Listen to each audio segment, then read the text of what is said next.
I have a dream, that's all I need. I'll make it happen with some work and belief. Know what I want, so I'll take it on. I've made mistakes, but mistakes make you strong. Hey, what's up, you guys? Welcome back to Hounds to Heroes. Today I have Amber and Coda doing their interview today, and here's a little bit of information about them. So today we have Amber with us today. She's a dedicated, experienced trainer with a passion for service dog training with almost 20 years experience. She is well versed in the industry and she is on the verge of completing her service dog training certificate. That also she can specialize in service dogs. Amber's dog Coda is a Cane Corso service dog in training, which this is her third service dog in training, and she has a privilege.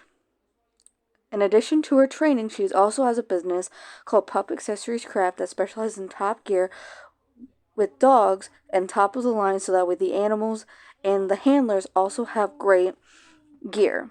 Amber inspires to establish her own program, which will further the mission of training service dogs, advocacy for disabilities and individuals, and spreading awareness. She is determined to make a lasting impression on the world. Let's get started in this interview, shall we? So, have you ever experienced fake service dogs with your current service dog? How did that interaction go, and what did your dog do? So as far as Coda and the area that I currently live in the 3 years that I've been here, I've actually not really run into a lot of fakes. And the ones that I have seen, I don't take that opportunity to find out. I just basically make sure I go in the opposite direction and just stay vigilant that dog is there. If there's been a situation of a dog barking at him, he remains his focus on me, and we just continue to move along because I don't want to exacerbate the situation with their dog or put my dog in a situation, because unfortunately my second service dog, Ava, the boxer that you see on my page every once in a while, she was mauled by a fake service animal and required a lot of surgery to reattach most of her ear, and it damaged her psychologically to the point where I had to wash her. But for the most part, he's a very intimidating looking dog. And yeah, I maybe it's the area, because in Florida with my previous service dogs, I have all kinds of stories. But as far as here where I live, I don't really run into it, and I also do avoid places like Wally World, where that's usually one of the biggest places that you're going to run into things like that. But even our department stores like Home Depot and Lowe's here, they're actually pretty strict about making sure that your dog's on a leash or that it's a service dog. So we do have some pretty strict hardware stores, at least where I'm located. So yeah, I really have not had any issues as far as having Coda. Questions is with having a breed such as your dog and you're out in public with him, like in a restaurant, stores, or anything. Have you found it where people are more intimidated by your dog? So people are a lot more intimidated. Now, I still get the people that are like, "Oh my God, he's so beautiful. Look at his eyes. Oh, oh my God." But the difference is they don't take a step closer. They tend to say it a little bit further away from me. I have not had any drive-by pets with him. Now, when he was younger, I've had a few situations with children that have run up and grabbed him before. But other than that, it's mostly intimidation. And it is a preference of mine, even though that's not 100% something I guess you should be looking for in a service dog, but it's your own thing. I live in a very dangerous city, and I walk this city a lot by myself. Don't get me wrong, I do carry a taser and pepper spray, and yes, I do in fact open carry. It is allowed in my state. I do wear a body cam most of the time because he is an intimidating dog. And if there was a situation to arise, I at least have it on film for everyone's protection. But most of the time, people will move out of the way when they see him coming. They'll make comments, but not so much to me. More so, look at that dog. You know, that dog will bite you. I bet you that dog will tear you up. And I don't answer them because they're not a store, so I don't have to tell them, you know, anything. I don't have to reveal anything. But there's been situations some people will yeet themselves across that street so fast that it's pretty comical. But I can walk through areas that most people tend to avoid, and more so for safety reasons. Why do I do it? Because I don't feel like going the long way. And I assert myself. I walk with a lot of dominance myself. You know, I guess when you experience a lot of other handlers, most handlers don't like the people. Most handlers want to be left alone and they want space. And I'm in a different point with that. I use it as education, you know, opportunities. I also expect that when I go shopping to allot for time of being stopped, especially if I know that I really could use it as an educational, you know, experience. And depending on the situation as well, if they're and how they approach me, I can also, you know, answer questions or be like, would you like to say hi? You know, and I will command him, not really command. I don't want to say like I'm telling him to do it, but I'll ask him if he wants to say hello. And sometimes Coda would be like, nah, I don't feel like saying hello. And that's fine by me. But I do make it a point to make sure I visit all of my local police stations as well as firehouses to get them familiar with my dog because he is very intimidating and I don't want them to run into me and not even know who we are possibly and be too afraid to approach even if he's just laying down next to me. Right. And most of the firehouses that I have gone to, one fire chief said he's been with them for over 30 years and has only experienced one service dog. So I use it as, you know, to advocate and to educate on how they should approach a service animal, what they should and shouldn't do. And we do mock scenarios in those situations just to see how he handles and how they handle the situation.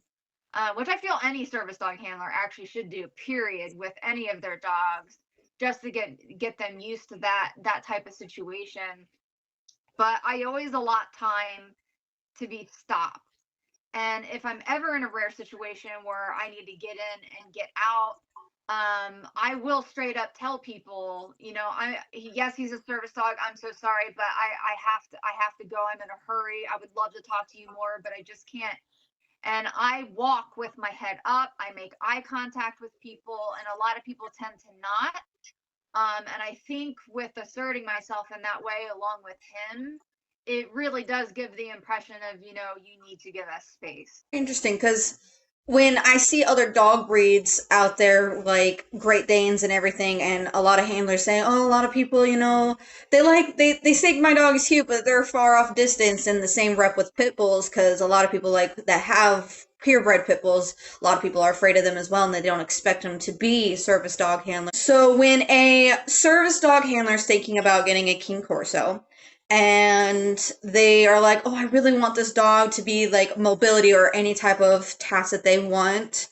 What is your advice on training to the breed to anything advice you can give to a handler that's thinking about having your certain dog breed? I actually get this question a lot, and especially so when people see him succeeding. I'm starting to see a big influx on people wanting to get Cane Corsos. I advise them not to. Actually, I advise them heavily to not get a Cane Corso for a service animal. More particularly so if you don't have a lot of training experience, if you've never trained a service dog before. This is not an amateur dog. This is a very experienced handler type of dog. A lot of research needs to go into it. And with this breed, you have to also understand this dog has way over a 95% wash rate.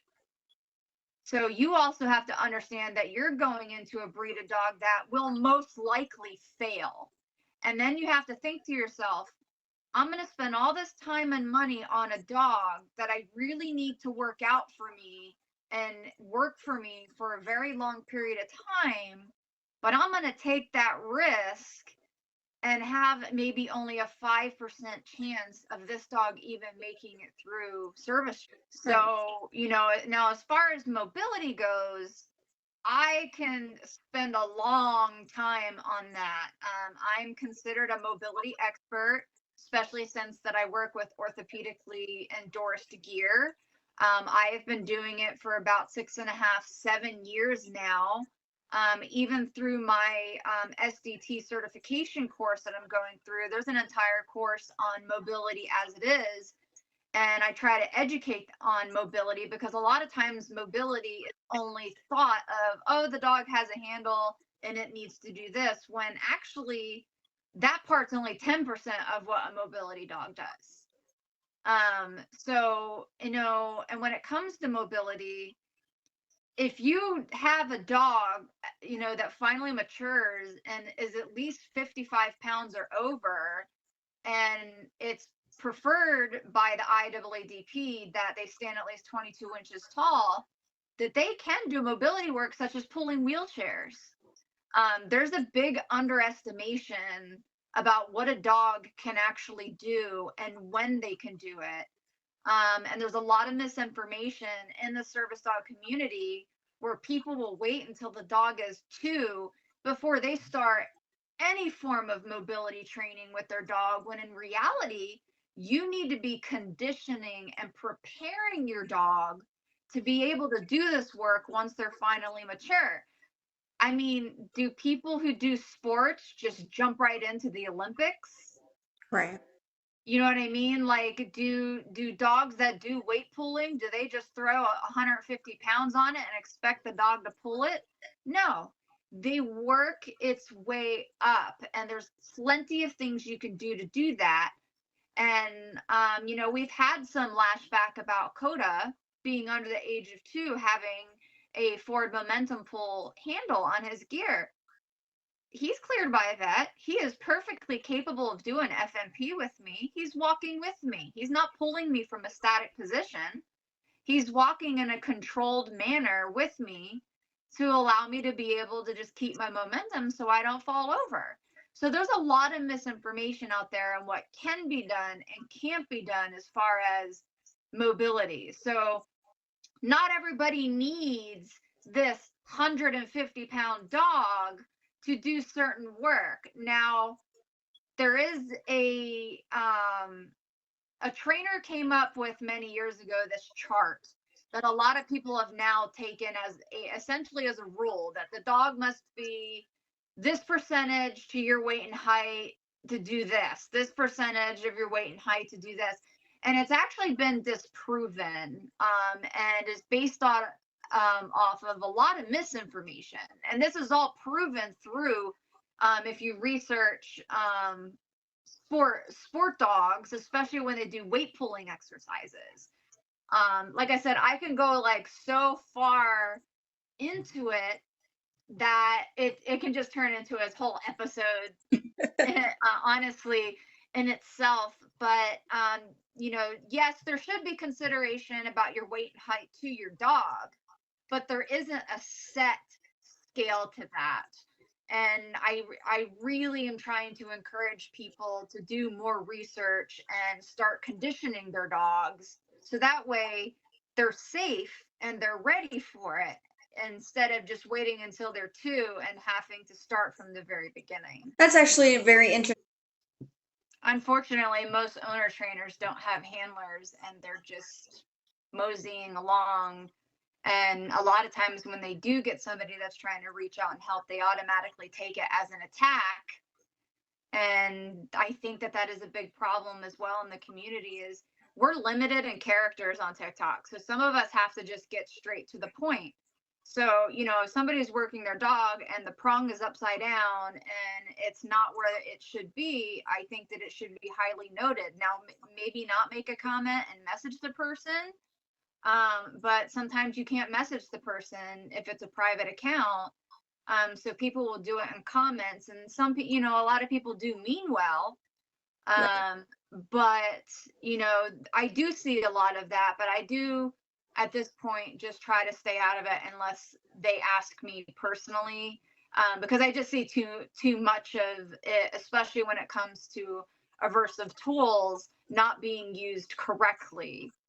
So, I am a balance trainer. I do use tools, if needed, when needed. However, I do promote safe usage and appropriate usage.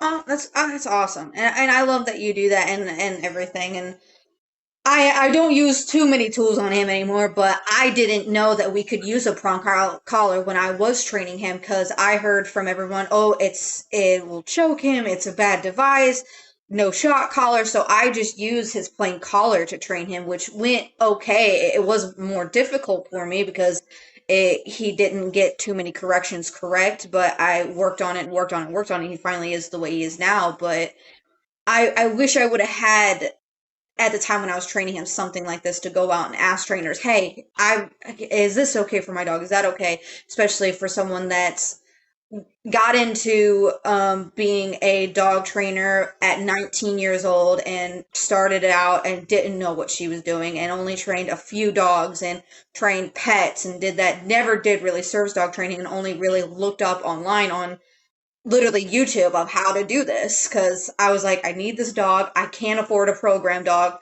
I'm just gonna go about training it on YouTube. And having people like you on this social media platform is, I think, a lot new handlers can benefit from it. I find the biggest problem is while somebody is teaching a puppy or a young dog how to walk on a leash appropriately, and they do tend to pull a lot while they're learning, and a month goes by and they're still not getting it, so they throw a prong on it. And I just don't find that appropriate up to a certain age. But it's sort of like, some people are like, well, I've tried this and I've tried that, and I'm like, well, maybe you should have patience and try a little bit longer, because the tool is not going to teach them anything. That these tools are supposed to be used to enhance what they already know.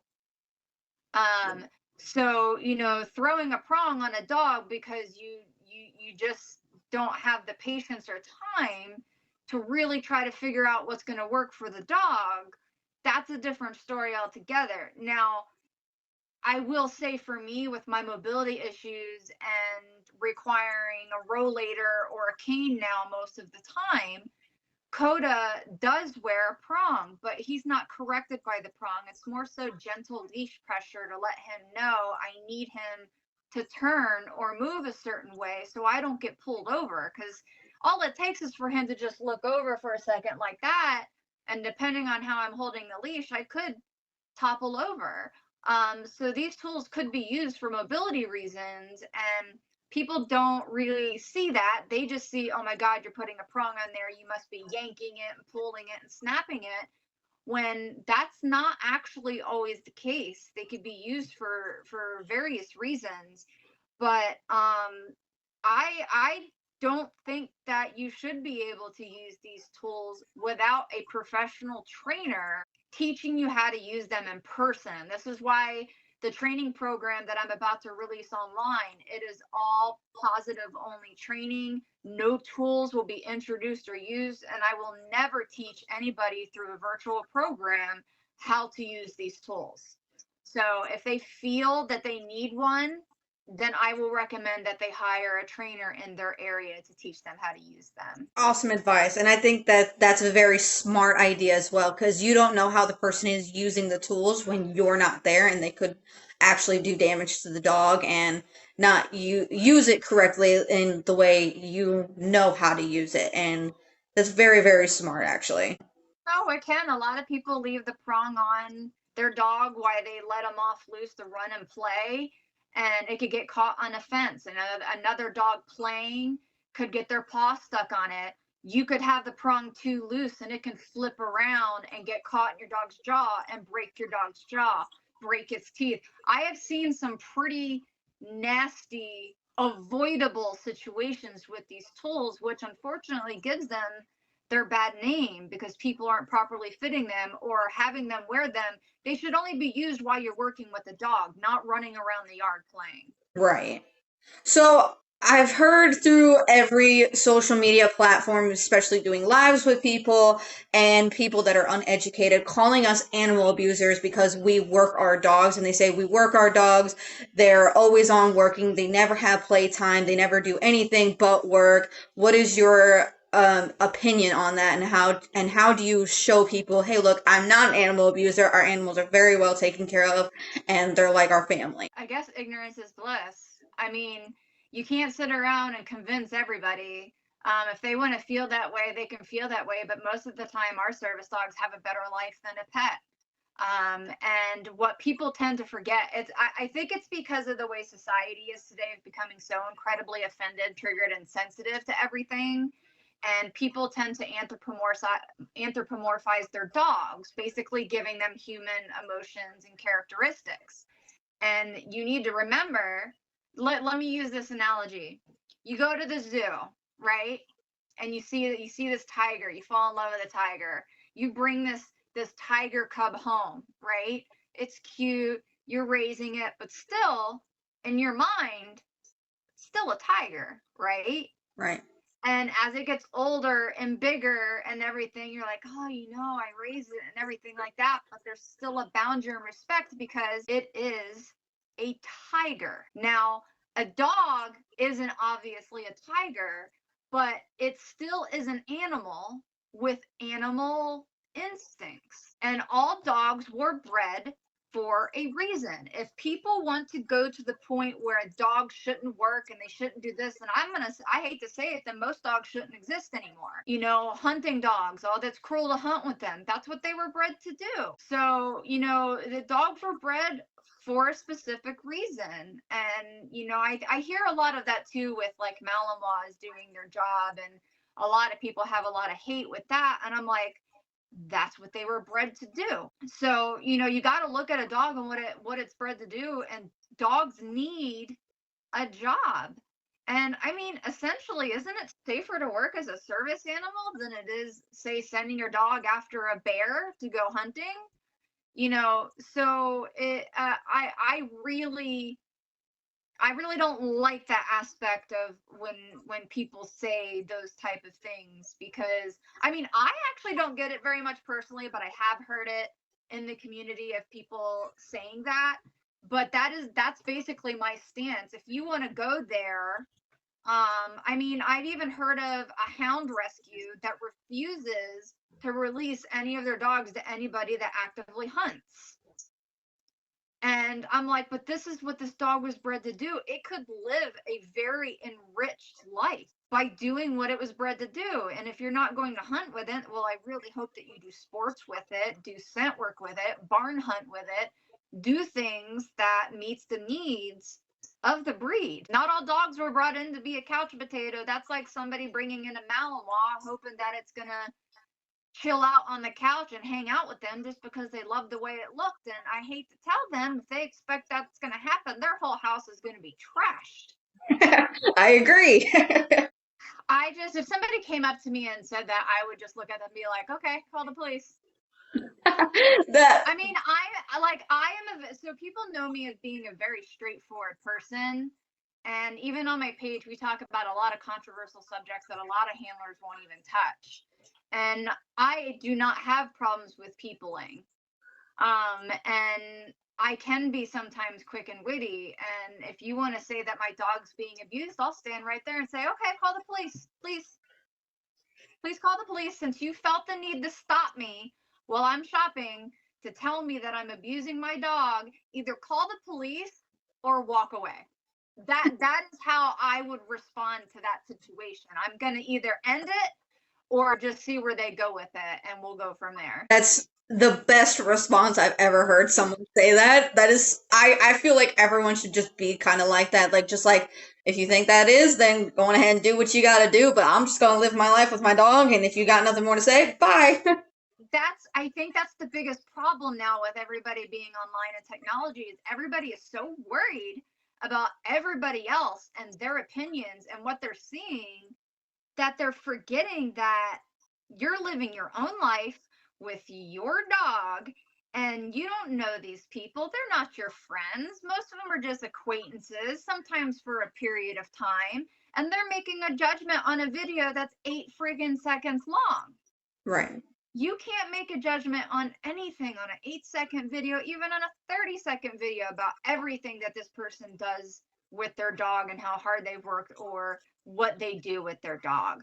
So I tend to ignore it. I just ignore it and move on because it's best for my mental health. And I know it's just some troll running their mouth and they're hoping that there's a response. And if there truly was something bad happening, it would have already been taken care of. So that's like my biggest encouragement to people is just turn the cheek and move on. Move on. Move I on. get that is actually the best advice I've ever heard. You know, who cares what they got to say? And that's great to. Bye, Felicia. I mean, I get crap for the fact that my Corso's ears aren't done, but his tail is done. And when somebody says that to me, one, they show their ignorance as to why his tail would be done and his ears wouldn't be done. And I don't have to explain to anybody why I chose to save money. And I never do my dog's ears. I've had 3 boxers. I've never done their ears. Am I against it? Not necessarily. I mean, as long as it's done appropriately, that's your choice. But I'm not going to spend my time worrying about whether you did your dog's ears or not. That was your dog, your personal choice. It's none of my business. And me arguing with you and pointing it out isn't even going to make a difference anyway. So you're just trolling once more or wasting your breath. That's the kind of courses they tend to usually do their ears almost like they do with pit bulls. okay. A lot of times they do their ears that way. But all of my boxers' tails are always done. They're always done when they're born before they get the novel stimuli that tells their brain to experience pain. Not to mention, at that moment, it's just cartilage and skin. And it hasn't developed bone or nerve endings at that point. So that's why it's done so early. Now, when you do their ears, it's a lot different. So, you know, I have no control over the tail thing because it's done when they're born. Right. So, especially at least in the United States. Now, it's banned to do tails and ears in a lot of countries. I did not know that. So what is the one biggest misconception that you think service dog handlers have? There's a misconception about how far service dogs can go. There's a lot of where people only know about guide dogs or seizure alert dogs or diabetic alert dogs. Those are the three main things that people tend to only focus on and don't realize that service dogs can come in a lot of different forms to serve a lot of different purposes for a lot of different disabilities, especially having an invisible illness. Now, I would say the misconception is that service dog handlers are Karens, but unfortunately, I have to admit a lot of them are. Yeah, I've seen it. And they tend to ruin it for the ones that are not. So to say that that's a misconception is hard for me to say because unfortunately, a lot of them are. I agree with that because I feel like even when people run into fakes or they're trying to fake spot and record and they end up putting their dog in danger as well as just they try to mean well, like trying to get education out there, but at the same time is if you're going to be an education person and advocate for our service dog handlers instead of putting your medical equipment on the line, why don't you just calmly, like from a distance, if you have your dog with you, say, hey, look, I just want to let you know, like, your ESA is not allowed in here or whatever the dog is, because you also don't know if that dog is needed for a purpose as well, because a lot of people think that ESAs are legitimate tasks and they're legitimate needed, because a lot of people do have anxiety, but they don't know how to go about getting a real service dog or don't know how to get a service dog. Well, a lot of people tend to like this is so the biggest frustration I get, and this is where we become Karens and where we could run into a lot of issues. I see so many people that spend so much time focusing on a fake in a store, getting their phone out and filming it, getting themselves worked up to a point that they end up having an attack that could have completely been avoided in the first place. Now you're laid out in the middle of a store having some form of attack because you did that to yourself. I don't waste my time. I don't waste my time unless I come around a corner and a dog comes at me and my dog. That's the only time that I run into an issue or my access is blocked because of an issue with a fake dog. That's the only time I get involved. Other than that, I mind my own business. I walk in the opposite way and I keep going. If I run into an employee, I may mention, hey, I just want to let you know there's a dog in here that's not acting appropriately and it made me a little concerned. Describe where it's at, and then I keep walking. I don't sit there and ask for the manager. I don't sit here and wait. I don't sit here and call the police. I don't do any of that because it's not doing any good anyway. To me, a lot of the laws and enforcements need to change in order to make a change. So in order to avoid that attack, avoid the situation if you can help it. Right. I mean, I do. I see so many TikTok videos of people filming fakes. And oh my God, oh, I need to get out of here. Oh, I need to do this. Then they start shaking. Then their dog alerts them. And then they're laid out on the floor. And I'm like, that could have been so avoided. That could have been avoided. Put your phone away, focus on you and your dog's safety, and get out of there. We don't have to film everything. Important. What's more important, you training your dog and you keeping you and your dog safe, or filming everything so the internet can see? True. And that's how you get people commenting on their videos of why didn't you avoid it? Oh, you're such a Karen, blah, blah, blah.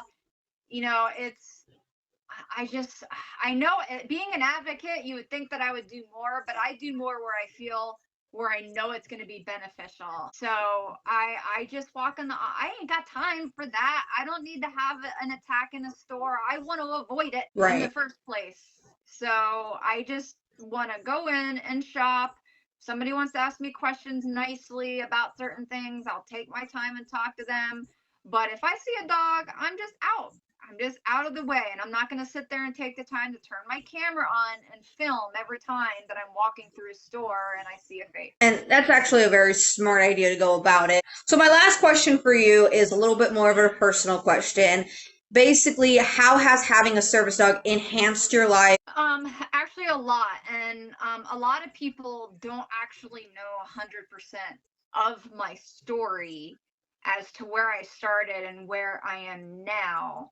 And right now, Coda's not even with me. He's actually with my mentor until he returns in February, because I took a really bad fall and I injured myself to the point where I couldn't physically keep up with what he needs to do, because although he's my service dog, he is a Cane Corso and he has needs that must be met beyond just working for me. So she's helping handle that for me, but I definitely noticed with him not here, my medication adherence is off, because usually an alarm goes off and he physically goes in the room and goes and gets it, because I am a high fall risk. I do have to wear a button that detects falls and can call 911 for it. I now have a camera in my living room that detects motion. My husband can talk to me through it. And like I said, I do rely a lot on a cane or a rollator. A lot of times I struggle to bend over. So my hip dislocates and then pops back in place. So a lot of times when I bend over, I'm trying to get my pants off or my socks off. I'm used to Coda helping me pull that stuff off and then picking it up off the floor and handing it to me. He does a lot of retrieval based stuff. He picks up my cane if I drop it, besides blood sugar alert and cardiac alert and hyperventilation response and seizure response. And he does forward momentum for me to keep my balance So he does a lot for me, and he basically essentially allows me to leave my home without having to have a caretaker or my husband with me all of the time. Now, right now, he's not here. I'm stuck in my apartment, you know, Monday through Thursday. And then Friday, I'm at the shop with my husband doing stuff. And then the weekend, if I really wanted to go somewhere, I could. But I spend most of my time in one area because we only have one vehicle. And without my service dog, I really don't like to go out. Now, I will say this. It is extremely important for people to not become 100% dependent on an animal for their well-being and for them to function. So when I do go out, I have a heart monitor on. I have my blood sugar meter. I check it before I drive. I keep an eye on it. There's a lot of different things that I still rely on technology-wise to prevent and keep myself safe. So I think it is important, you know, this is a great separation period for him and I, since we're always with one another all the time. And it's good practice to make sure that I don't lose my ability to remember, oh, I need to check my blood sugar. Oh, I need to check my heart rate. Oh, I need to do this and do that. So, I mean, it has definitely enhanced my life. And to better quality of my life, it makes it so much easier. And I am blessed, because I know that a lot aren't blessed, to have very understanding family members and friends that don't hesitate to ask me to go and hang out places just because I have my service dog. And in some situations, depending on where we're going, I don't need to bring him because my friends know me well enough what to do in an emergency situation. That's actually really cool. Thank you so much for doing this video for me and letting me have a chance to interview you and giving your side of the story on things and talking with you and learning more about your dog and everything else like that.